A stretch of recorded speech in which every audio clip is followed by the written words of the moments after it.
19th, 2023 meeting to order. I'm going to start with the introductions of the dais. Christy Rischel, Assistant Clerk. Leslie Hervey, Clerk to the Board. Stephanie Summerall Dumas, Commissioner. Good afternoon. I'm County Commissioner Denise Driehaus. Jeff Aludo, County Administrator. James Sayer, Legal Counsel. Awesome. We will have a moment of silence and prayer followed by our Pledge of Allegiance, and just continue to keep everyone in prayer as we do that.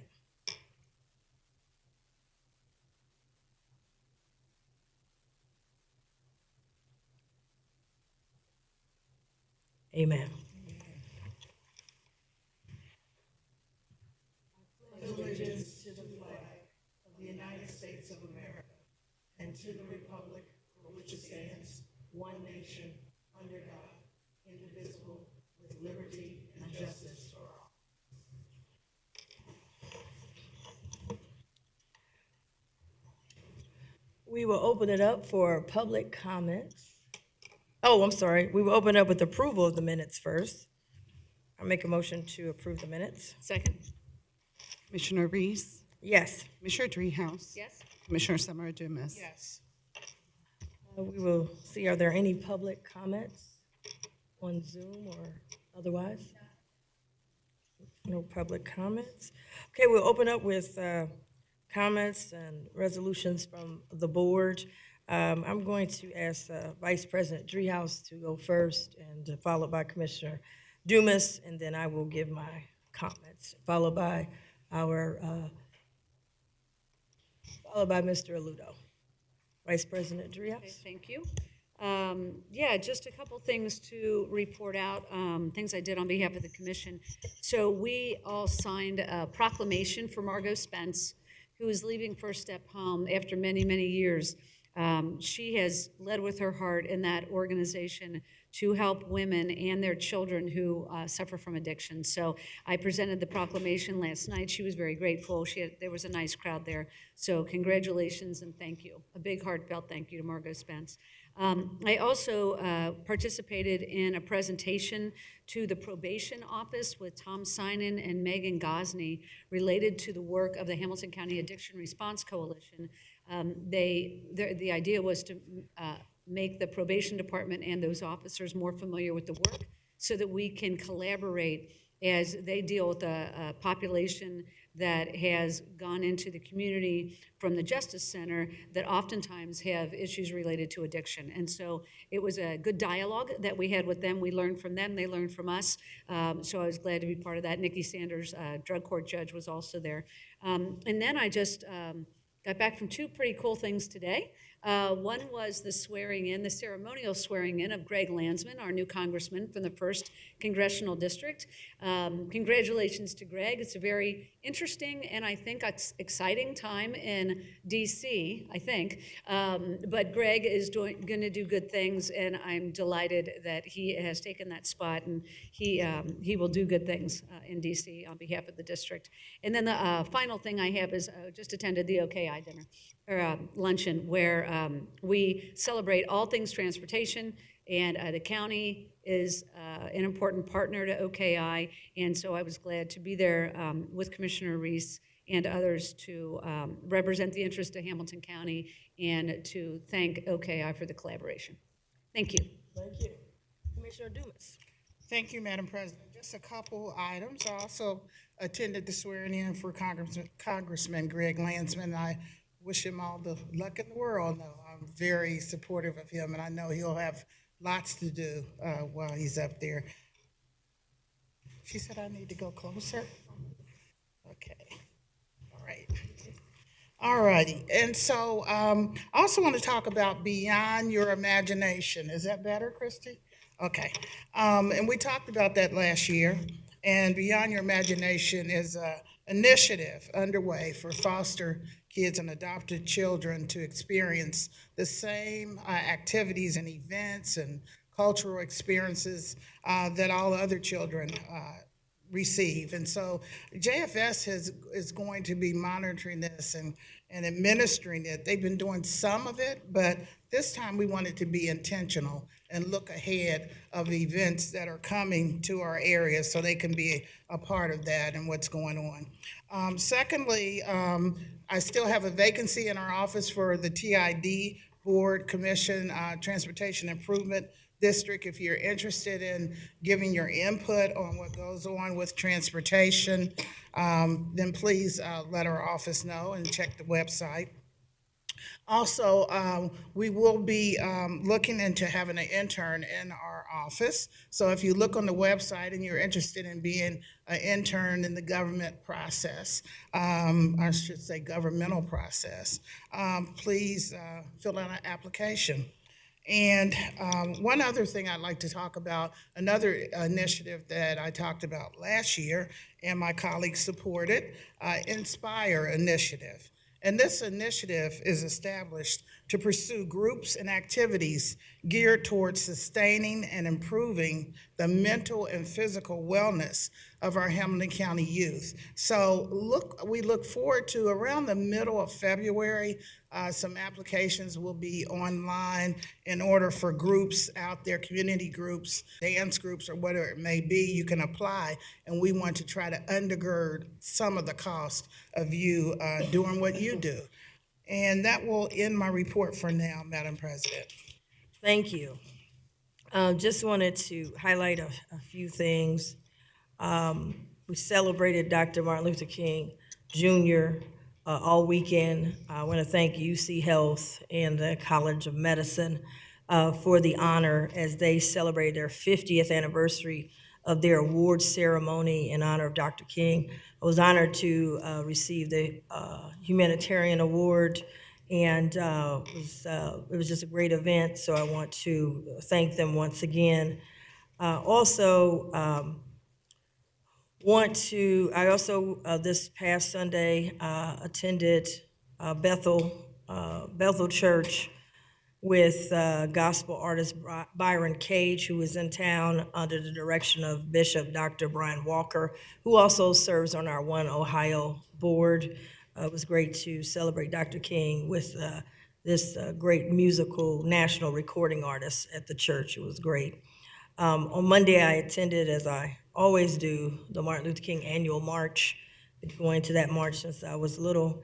There was a huge crowd that started at the Freedom Center and worked their way all the way up to Washington Park and then Music Hall. It was very well attended of people of all races and background and political affiliations that came together on that day honoring the work of the late Reverend Dr. Martin Luther King Jr. So definitely enjoyed that. Also, today, got a chance, there's a sneak peek going on. We got a sneak peek as commissioners, but there are our partners, because everything we do is in partnership. And the 513 Relief Bus, as we get ready to roll it out to the public, we wanted the partners who are working with us to be able to see it. So they're actually still out there now, partners getting a chance to see it and understand how everything works. So they'll be ready to go for the kickoff that will be on January 26th. That's next Thursday at 10 o'clock a.m. at Corinthian Baptist Church. I got a chance to go a little bit earlier and was there with Cincinnati NAACP President Joe Mallory and Bishop Dr. Brian Walker, because those were the two when we had the initial press conference at Walker Funeral Home, and it was just an idea. And they were saying, we need a mobile unit like this. We didn't have one. And so I wanted them to be able to see the unit as well. So I did join them for a sneak peek early this morning. Then I ran down to join my good friend and now Congressman Greg Landsman. And he had his local swearing in.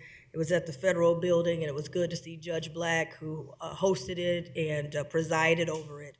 And that was great. Got a chance to also talk very briefly with the congressman. We're going to continue to work together for bringing the bacon back to this district and helping. And I wanted him to also see the 513 Relief Bus, because that's one of the initiatives that we use the federal ARPA money for. And Certainly, I still believe that this is a national model, and so he was excited about it. And we're looking at trying to see how we can get some other federal services that the bus can also provide, because the bus is multifaceted. So we're going to look and see what we can do and possibly partner with the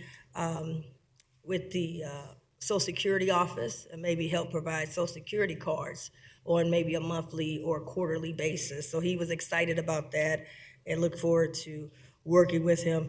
Then after that, so we started Mount Healthy. We ran down just downtown Cincinnati to the federal courthouse for the swearing in of the congressman, and then dashed out to Loveland. And that's we got a part of Loveland that is part of Hamilton County. And so, we're just so wide. And that's why all three of us have to sometimes really split up, because to try to cover everything that's happening in the 49 municipalities.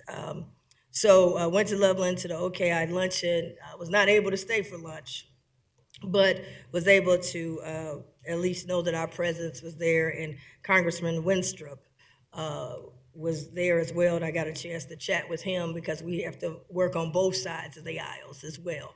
And so I chatted with him, of course, and through some of the things that we need here in Hamilton County.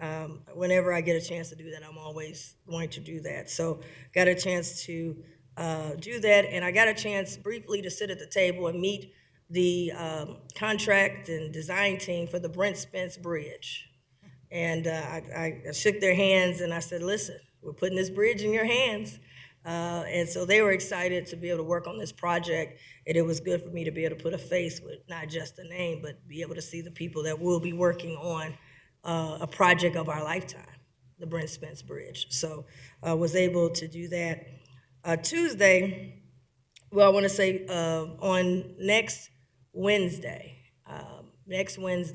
and maybe at the end of the meeting, we'll put the flyer up. We had one that said the 31st, but then the governor said he's going to do his on the 31st. So I joked with him and said, oh, you saw what we were doing. And so we laughed about it. But our date is going to be January the 25th. That's Wednesday. So I don't want people to go down on the wrong day. It will be the state of the county on Wednesday, January 25th at 5:30 pre-reception. And right after, we will have the state of the county. So please put that on your calendars. It's next Wednesday on the 25th of January, 5:30 at Memorial Hall, Hamilton County Memorial Hall. So right next to Music Hall.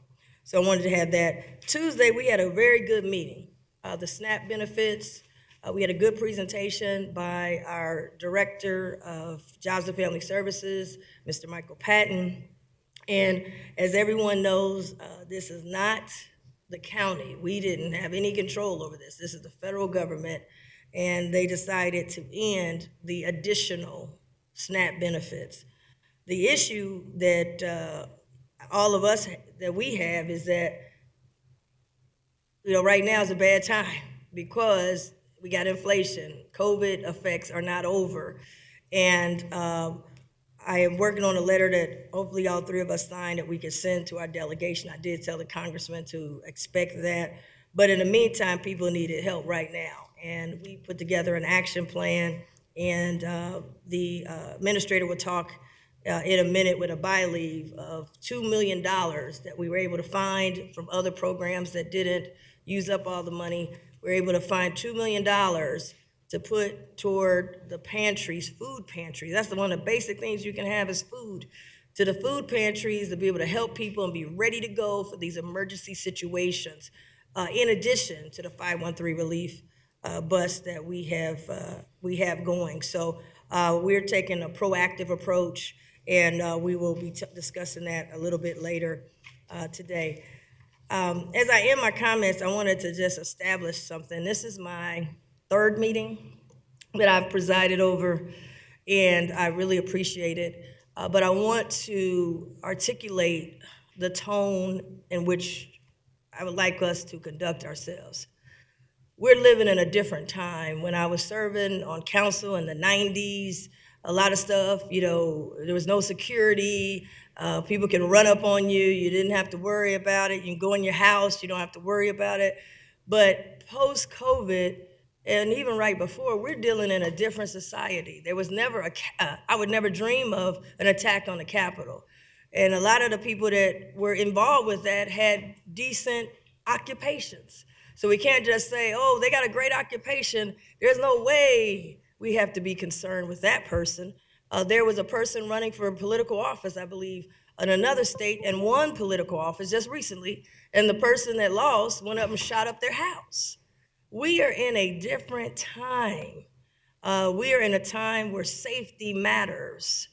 We are in a time when we must have a safety plan, not only just for us as commissioners, but I'm concerned about our workers, our staff, and so we want to make sure that while we might disagree on things, while you might not get your way that you wanted, that we do it in a style of respect and dignity. And I'm just saying that I'm going to demand it. So I don't want people to start. I saw something the other day. It was out of line, out of order, and I don't like to do things out of order. I don't mind disagreeing. I don't mind you upset, but you're not going to run up on us. You're not going to run up. I don't care what your occupation is.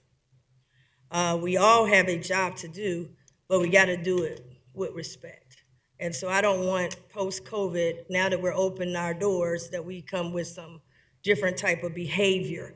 I want to also indicate that Ohio Revised Code does not say that we have to do an interview with the media. And I come from the media. I worked at Cincinnati Post.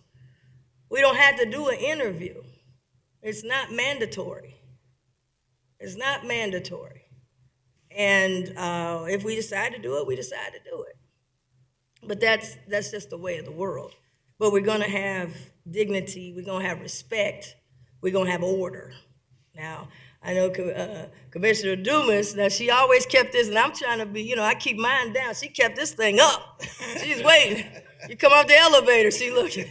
The minute she sees something out of order, they by the bathroom, they out of order.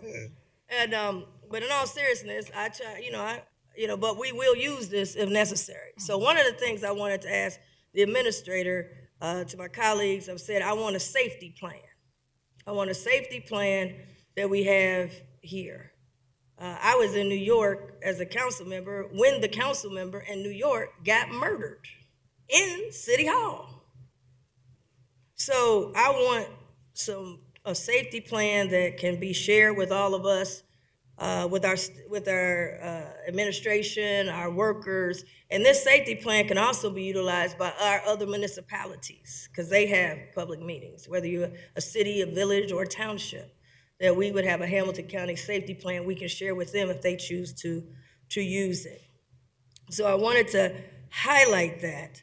I think that's very important, and I'm very concerned about not having order. And I didn't want to start. I was only my third meeting, I think my second meeting, and we're running out of order. We're not gonna have it. I don't care what your occupation is. I'm gonna treat you just like I treat a regular citizen that come up here. We will have order. And I want to say to my style is that I want to break the news to the people unedited first. I don't mind you writing anything. I don't mind you having anything, but my obligation is to the people first. And there is no time frame or any demand in the Ohio Revised Code that makes me have to do an interview. That's not part of my job. And when I ran, that was not in my agenda. I told the people we will open it up and be transparent to the people.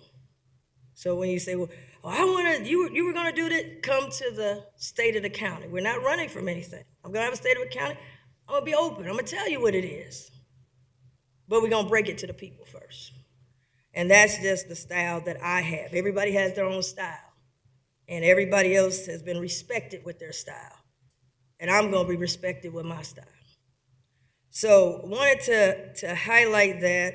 And with that in mind, I would like to ask the administrator, beginning his comments, there's an issue that I really don't know a whole lot about. Is it River City? Is that the right word? There was a question about River City. And I'm going to ask the administrator to give what is the response, who is in charge, who makes the decisions. And I would like him, he's put it in writing, he sent it in writing, but I'm gonna ask him to address that first as I go to him in his comments. Mr. Administrator Aludo. Thank you, Madam President. So just to address your question there, I think the question was one, and if I'm interpreting correctly, a request, a media request that came to the board regarding seeking a response on operational and personnel issues at the River City Correctional Facility. So River City Correctional Facility under Ohio law is a community-based correctional facility established under Ohio law. It is, and this is a bit of the issue with county government that the board is very well aware of. I don't know that the public is overly aware of the fact that county government operates a little bit differently than maybe other branches of government. Under Ohio law, the county is comprised of appointing authorities. So the Board of County Commissioners is an appointing authority that controls the operations and the personnel decisions under offices that report directly to the commission. That would include planning and development, job and family services, would include the administration, the budget office, county facilities, just to name a few. There are other appointing authorities under the county, whether it is the courts, the sheriff, the separately elected officials, et cetera.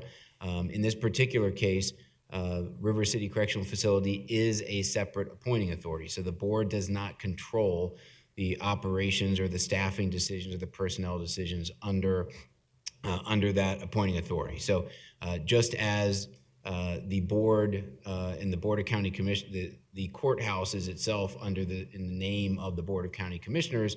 The Board of County Commissioners does not oversee the staff of the courts and the judges, or let alone involve itself in the decisions or the actions of court cases, et cetera. So under county government, just to summarize, there are separate appointing authorities. The board has direct control over the staff and the operations of its appointing authority.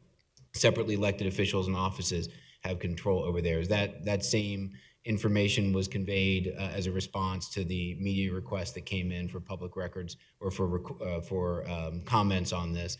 And so I'm happy to state it publicly, just so that the broader public has that bit of understanding. Because as I said, it is a bit of a nuance of county government that a lot of people aren't aware of. So happy to respond to that.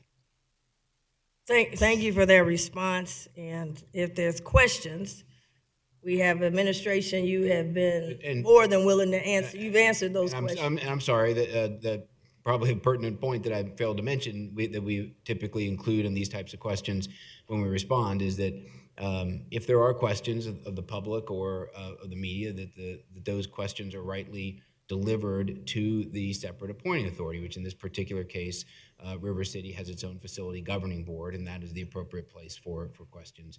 And I say this actually when I do onboarding presentations of county staff. I talk about this every day, and I always use the engineer who's here as an example. Although it's an example that would never ever come up, Todd. But I always tell people, look, and occasionally I'll get people calling me about, hey, when is my road going to get plowed? I lived on a county road. I say, well, see, this never happens because the plow has typically already been there. But it is not. People think, well, the engineer reports to the Board of County Commissioners, or the sheriff reports to the Board of County Commissioners. That's just not the case under Ohio law. So yes, questions, Commissioner, to your point, are rightly delivered to that individual appointed authority. Thank you. So I hope that clears it up, because I was shocked when I got elected. I said, wait a minute, it says all these things. It says Hamilton County Library, but we're not in charge. Hamilton County Health Department, but we're not in charge. All these Hamilton County Community Action Agency, but we're not in charge. Those kind of things was shocking to me, and I'm still learning.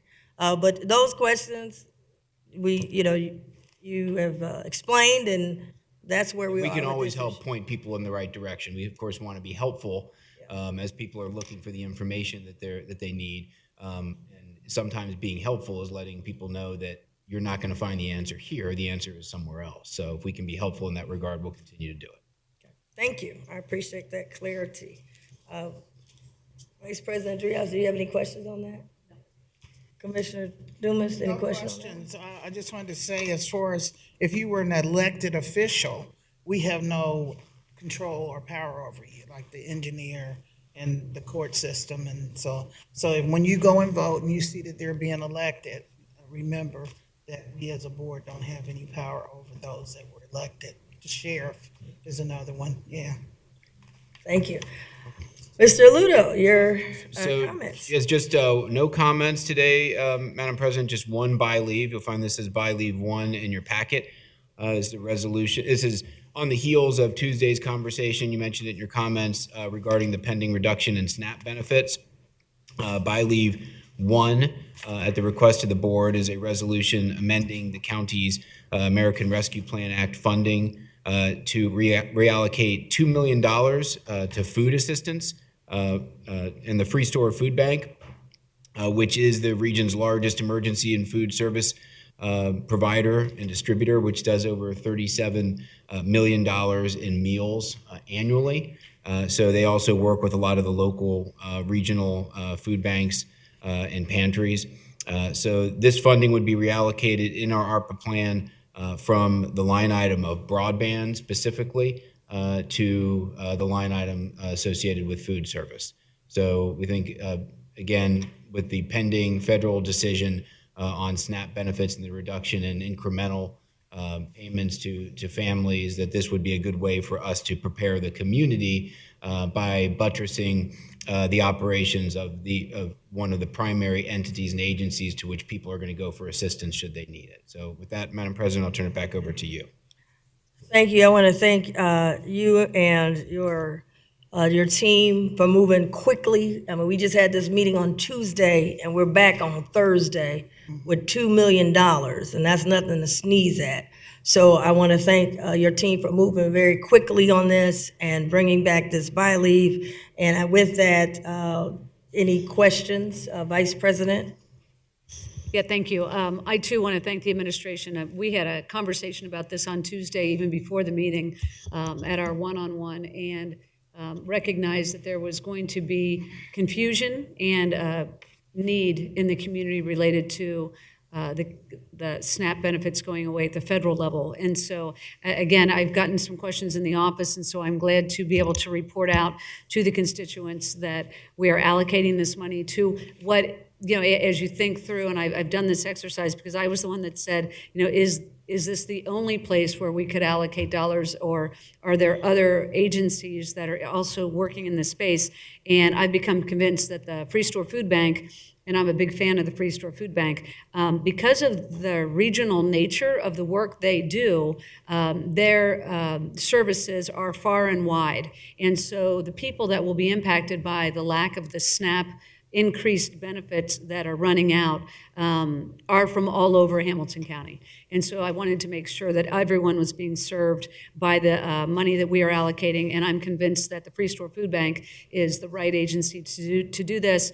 It's happening quickly, which I think is good, and also have been reassured that if there is money still needed for the broadband line item where we allocated the money to begin with, that there, as there always is, there will likely be a reserve amount that falls to the bottom after the RFPs have been put out for all the priorities that this board put forward to the administration. And so I feel confident that this $2 million is appropriate at this time for the relief for the SNAP benefits. And if there is a need to move more money back into the broadband line, we will have the capacity to do that. So I'm supportive. I thank the administration for bringing this to our attention and for moving quickly on it to identify some funding.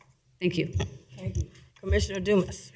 Thank you, Madam President. This is a major deal, for sure. And then you mentioned at our last meeting, Madam President, for the administrator to go back and by Thursday come in front of us. So we move quickly, but we move strategically. So this is nothing, as you were saying, my colleague was saying nothing to sneeze at. I was going to use that one. Did you say that? But anyway, we move quickly, and we know how important it is, and some people have already called me about their letters. But I would ask the administrator if you would take a look at, I asked at our last meeting about children's meals and at school and whether or not it would impact the food. And I'm hearing more on television, that it will impact the number of children and because it's related to the SNAP benefits. So, okay, I appreciate it. That's all I would have. Thanks. Right, thank you. And Free Store Food Bank is also working with our 513 Relief Bus, so they'll be following each other. And I got a chance to see it firsthand before I got here, people who really needed help. So I think it's the right group of people to get it. And I'm going to ask that by leave number 1 be approved. Second. Commissioner Reese, Yes. Commissioner Dreehouse. Yes? Commissioner Summer Dumas. Yes. Thank you, Commissioners. No further by leave. Just a note to thank in particular Assistant Administrator Holly Chrisman and Director Patton, who worked together along with others to pull this together very quickly. So thank you for that. Thank you very much. Yes, Commissioner I Dumas. was just wanting to say, make sure we get press on this. You know, I don't see any people from the media, but that we get good press on this because this is important. Absolutely. I think we'll have a press conference with the Free Store Food Bank, and they can lay out how we're going to roll this out. So we'll get with Bridget and work that out. We are going to be giving our own message out, a good press, because we got a lot of great things that we're doing and have done. I forgot to mention one other piece of good news. We had a meeting yesterday with Procter & Gamble that came up here, meet with us regarding the Cincinnati Black Music Walk of Fame. As you recall, they funded the stars for the first 3 years and helped with us the first event and second event. I'm happy to report with the meeting that Mr. Aludo was in, along with Phil Beck and JRA and Procter & Gamble folks.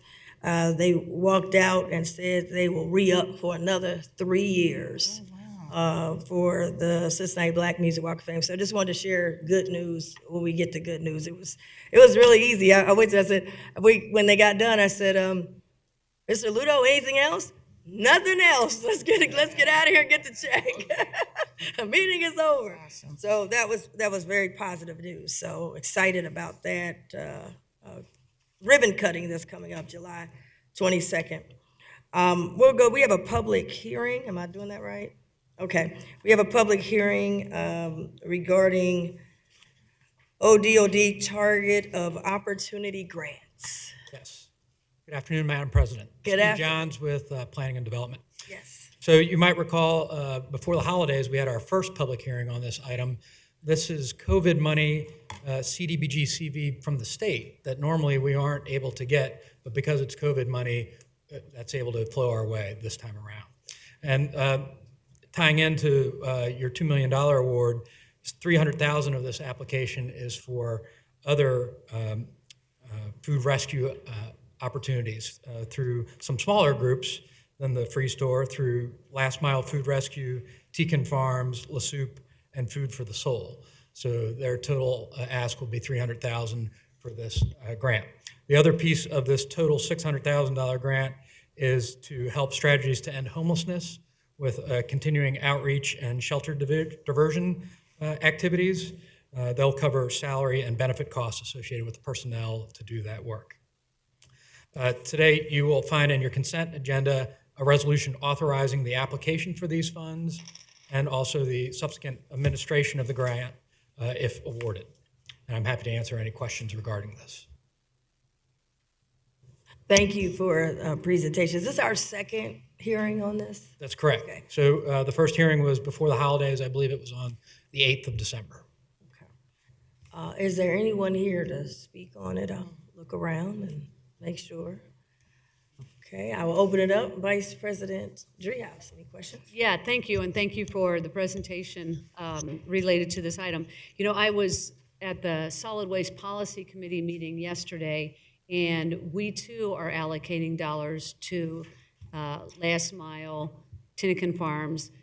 So I think these are grants that we give. It was very competitive. There were far more request for the grants than we had available. I think it was $500,000 that was made available through the Solid Waste Policy Committee. It's a brand new grant, it's the first time we've ever done it. And so we awarded, I think, 5 or 6 organizations. We're talking about the same thing here because the need is so great. But I do want to compliment the Solid Waste Policy Committee and Michelle Balls for rolling this out there as well. So all these funds will leverage for added capacity for these organizations. So I did want to just note that I'm very proud of the work, and we will maybe allocate more money from the district for this kind of work in the future. We're going to see how the first round plays out, and then look to maybe expand the capacity of our grant to complement these other grants that are coming through. So thank you for that. Vice President Driehaus, the grants that you mentioned, are those from the state or where federal or? No, the Solid Waste District has a new program. The Solid Waste District has a reserve, and so from that reserve, we drew down $500,000, put out an RFP for grants. We got probably 20 organizations to respond. As I said, I think we gave money to about 5 or 6 of them, which was good, very good. I mean, they were very grateful, but in the future, we might expand that. But it's from the Solid Waste District fund that they have. Okay, thank you. Commissioner Dumas. Just a comment, this is a great idea, of course, but strategies to end homelessness, I keep continuing to hear that they get this money, and I know they work in partnership with other homeless entities. So, Jeff, I had asked if I could get a list of who their partners are, because it really does not sound good. They keep getting $1 million and $200,000, $300,000. So I think they are the best entity to disperse the money, but I'd like to know who the partners are. We will provide that. Sure, thanks. And, Commissioner Dumas, maybe it'll help, I don't know if it will, one of our staff meetings, maybe have them come in and present. Would that help as well to know? Partners. Well, strategies to present who are their partners and what is our, I just like to see with all of these grants, they're great, it's like silos, and we're trying to bring everything under one umbrella. We don't want to have silos. People say, what is the county doing? And we really are doing a lot of things, but maybe we're doing them with different partners. So just kind of seeing where all these grants, here's what we're doing for homelessness. And under that is, like you said, the partners, the different people, even though it might be different pots of, we got money from here, or money from there, or money from here. Kind of bringing that, I know you had asked that last time, and I thought maybe if that might help. It'll help me too. Yeah, that would be Understand great. where the money is. Can I also just add, related to the Solid Waste District, the money that was allocated, the $500,000, the point of it is to divert trash or food waste from the landfill. The whole idea through solid waste is to divert. And so these organizations do all this other work, and they're getting grants for different reasons under different categories. But from the perspective of the Solid Waste Policy Committee, the idea is to help these organizations divert food waste from the landfill to increase the capacity of the landfill over time, and to just behave differently when it comes to food waste. I mean, this food oftentimes isn't waste. It's edible. I've been on one of the runs with Last Mile, and that food has just expired in some cases and is perfectly fine for the next week. It's just under some of the stipulations for the grocery stores, they can't sell it. And so this particular round of funding, again, was for the diversion. I think they're getting funding for a whole bunch of different reasons. Right? Oh, yeah. I just say from a holistic, then as a county, we know, here's what our county's doing. It might be doing solid waste. It might be, we got some state funds. We're doing it through Department of Development. We might be doing it directly from our, Holly's office. So just those bullet points, here's what we're doing, because I think we're doing some cool things, and we've been great to be aggressive, to diversify the grants. That's one thing I want our citizens to know, that our team, the county, even though we have different departments, we have been very aggressive to be creative and to not leave any money on the table. So I think it would be great. With that, you said you have it on the calendar? On the consent agenda, to approve a resolution to apply for the grant, and then also to allow the administration to administer the grant. Okay. Okay, so we'll cover it on the consent agenda? Yes, ma'am. Okay? All right, thank you so much. Thank you. We really appreciate it. I make a motion to close the public hearing? Second? Commissioner Reese. Yes. Commissioner Dreehouse. Yes. Commissioner Summer Dumas. Yes. Okay, we'll go to our regular agenda, if that's okay. Item number 1, I saw Mr. Beck walk in here with his backpack and he got out of here.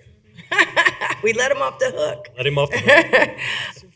Item number 1 is from the engineer's office, department. Would you like to? Absolutely. sheet So us? I'm Todd Long, I'm the Chief Deputy Engineer. Looks like I'm batting second here for Eric today. So item number 1 is a 2023 resurfacing program. This resolution will allow us to put this item out to bid. We have a number of different resurfacing locations in Anderson Township, Colerain Township, Crosby, Green, and Springfield Townships. We have a number of different roads that we're providing resurfacing on in this particular package. Benning, Bonham, 8 Mile, Fort Scott Boulevard, 4 Mile Road, Hutchinson, Sheed, and Witt Road. There'll be a total of about 8.4 miles of total resurfacing, and it's engineers estimate at $4.78 million for the resurfacing. So we are requesting approval to allow us to put this out to bid. If there are any questions, I'll be happy to answer. Thank you. Vice President Dreehouse? I have no questions. Commissioner? No questions.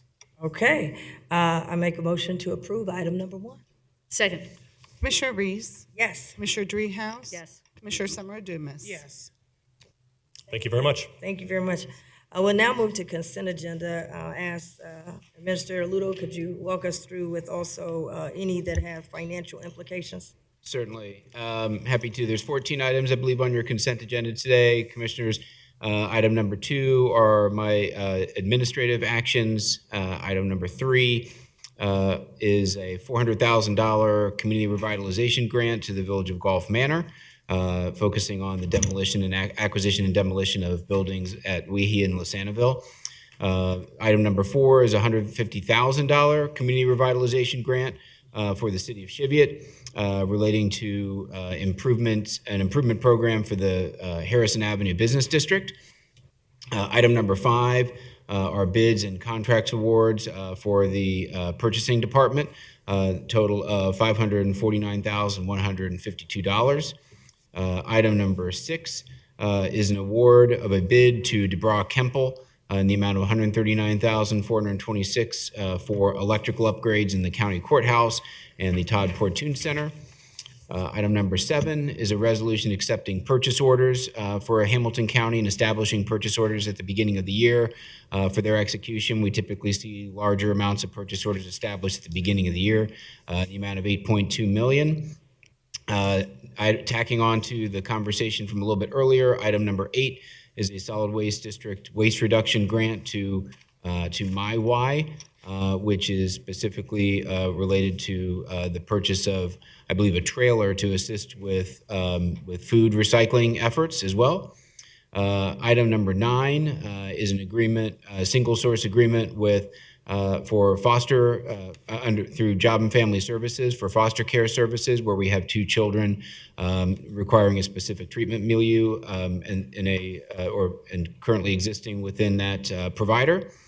Item number 10 and 11 both relate to the use of credit cards by Hamilton County Juvenile Court, one for fleet services, the other for general usage.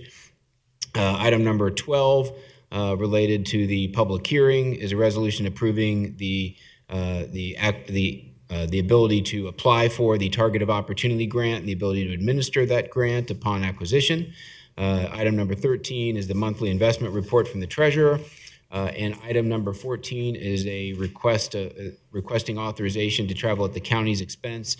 This is for 2 employees in the county engineer's office going to Columbus, Ohio. I offer those for your approval. Thank you. And I'll open up in a moment for other questions. I do have one item that I'd like to bring attention to. Item number 2 are the actions taken by the county administrator. These are, I would understand, contracts that you had to sign or releasing of dollars. Is Yeah, that what this these is? relate to anything. It could be contracts signed within the administrator's authority. A lot of these relate to grant applications that are applied for through, or grant actions that have already been taken. Plats, real estate plats that are signed off on, a lot of times come through the administration for signature. Collective bargaining agreements that the board has approved will come to the administration for memorialization. Any HR actions, MSD, loan documents, et cetera, will come and will require signature, those types of things.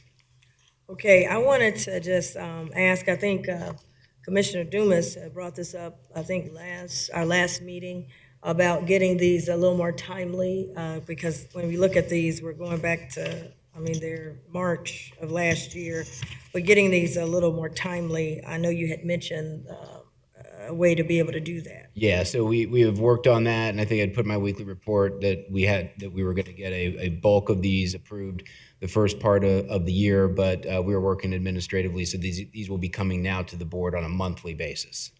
Great. And I had one in here. There's an agreement with PBS Stadium. It's regarding the Garth Brooks show, which I think is, I want to see a lot more concerts. But on here, it has Ohio Valley Entertainment, LLC.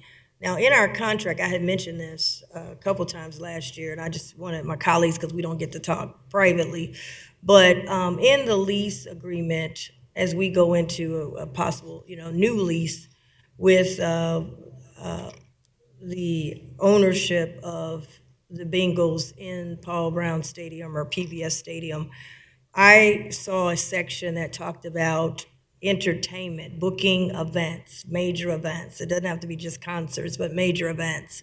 And I know that you had went with the Chamber of Commerce to Dallas, and you were saying they're booking that place every day. I mean, there's no dark times. And so I think it's very critical to the funding plan is not just PBS Stadium, but also our Major League Baseball stadium, the Red Stadium as well. We want to maximize these stadiums because whether someone's in there or not, we have ongoing costs, meaning the taxpayers. And so I had asked about how did we come up with this, because it says that the county and the city are to come together. I mean, county and the ownership of the teams rather, because I'm talking about both stadiums, not just one, are to come together to hire an expert who has expertise in booking concerts, that have concerts and events and can provide us a schedule of how we're going to bring more revenue. Because every time it's booked, the fee is $100,000 a day, and we get 50%. So that would be $50,000 coming in to the county. And I just think it's a lot of missed opportunities. We do get one, we get a Garth Brooks, we get a Taylor Swift, but we need something and someone who has these national tours that can just, Cincinnati's on the map, and we're going to book these two places. And I had asked you, I was trying to find a contract, and you had indicated there is no contract. This was before your time, and Not located. you can't find a contract anywhere, right? Not located it to this point. And I've been here 2 years, so 2 years of looking. And then you said you heard about a handshake, but it wasn't your hand that was shaking it. And the person with the handshake is not around. So I want to ask my colleagues, I would like to know whoever this is going to be, they should report to us and present to us, here's the plan of trying to get more bookings in there to bring more revenue to the county. And I wanted to put that back on the table. I put it on the table. This is my 3rd year putting it on the table, but it's not going to just sit on the table and get cold. We're going to do something about it. So I asked the administrator to look and find out who these people are, because I don't really know who they are. And usually we look at resumes when we hire people. We do it all the time. Did we get 3 quotes? Did we get 3 bids? Did we look at their resume? But we need to present to us, here's a calendar of what we're going to try to go after to bring additional revenue. $50,000 a day we're losing on those days and nothing's in there. And I want the $50,000 to keep adding up to bring money into the county. So wanted to my colleagues to know that. I don't know, Mr. Ludo, do you have anything to add to that? No, nothing further. Okay, so can you look into that and let us know as a board? Happy to. Okay, thank you very much.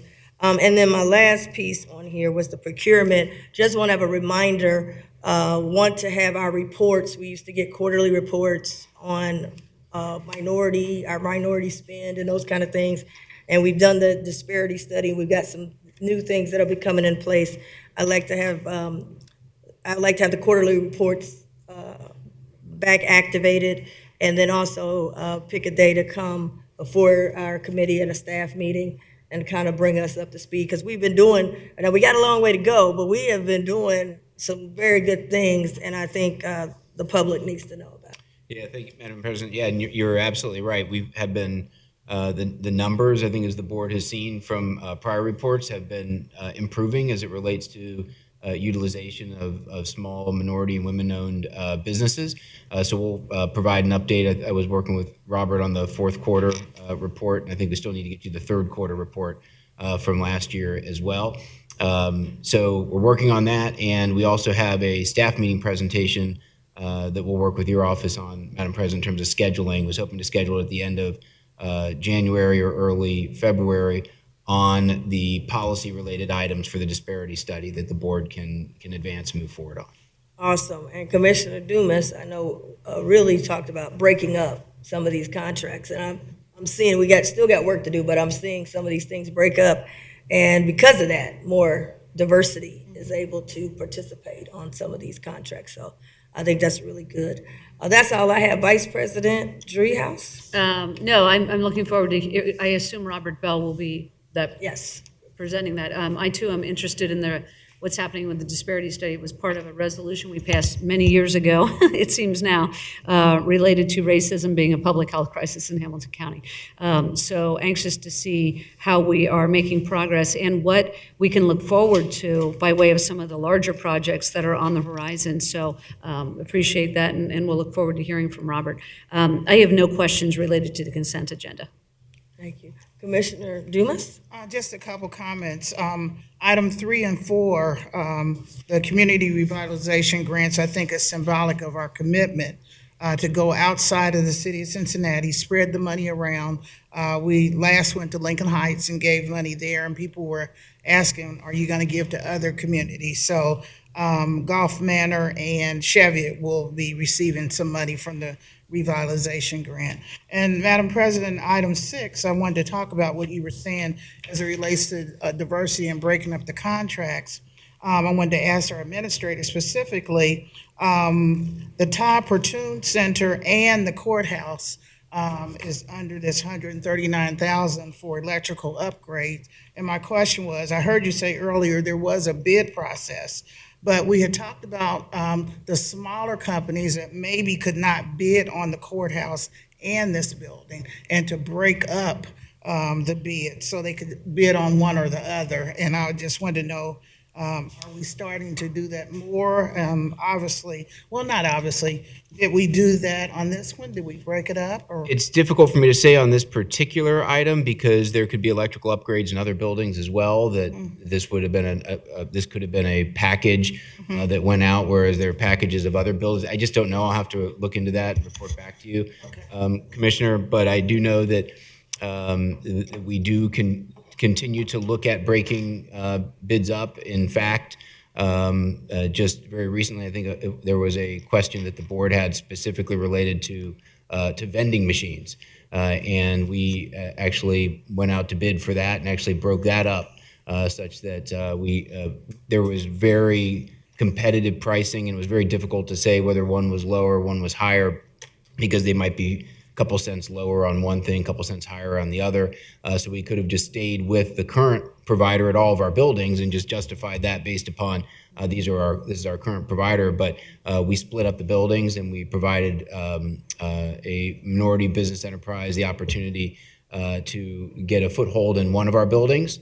And there was no we couldn't discern a cost advantage one way or the other. So we wanted to take that opportunity to provide a new opportunity for a business that had not done business with the county in the past. So where possible, we're looking at breaking those things up. But I'll specifically look at the electrical for you and see if there is other work that's being done as well, or if we just couldn't break this up, why that is. Thank you, I appreciate it. And if I could just make one comment as it relates to the vending machine, which I'm happy about that. But as we looked at the services that will be provided, did we also look at the cost of the items that are in the machine? Because I personally think they're too much for the. That's primarily what the bid is set on in terms of the prices of the individual items. And in this particular case, it was, again, one vendor might be a little bit higher on one item, a little bit lower on the other, but all in all, they were roughly the same. So I'm glad we looked at that element. I thought it was just for servicing the machine. Okay, thank you, I appreciate it. Thank you. All right, That's all I have. okay, thank you. I make a motion to adopt items 2 through 14. Second? Commissioner Reese, Yes. Commissioner Dreehouse, Yes? Commissioner Summer Dumas. Yes. Any other comments, ladies? All right, I'll make a motion to adjourn. Second? Commissioner Reese. Yes. Commissioner Dreehouse, Yes. Commissioner Summer Dumas. Yes.